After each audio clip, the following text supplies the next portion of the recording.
Wide Body พร้อมแรปสีรอบคันวันนี้ค่ะ Wide Body นะคะ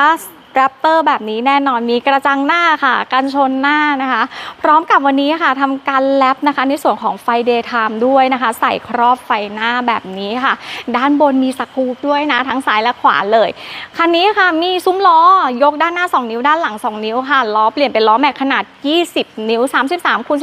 12.5 R 20นั่นเองสำหรับรุ่นนี้บอกเลยเป็นหนึ่งรุ่นที่ขายดีมากๆเลยนะคะ4ประตู XLS จัดโปรโมชั่นด้วยเดี๋ยวมาบอกกันด้านท้ายค่ะใส่เป็นตัวไฟท้ายนะคะ Full LED พร้อมใส่ครอบไฟท้ายและฝาท้ายค่ะใส่ชิ้นงานเป็นตัวครอบฝาท้ายพร้อมอะคริลิกและกันชนท้ายเหล็กแบบนี้เลยพี่ๆท่านใดสนใจนะคะสำหรับรุ่นนี้จัดโปรโมชั่นอยู่นะ4ประตู XLS จากราคานะคะ 924,000 บาทเหลือเพียงแค่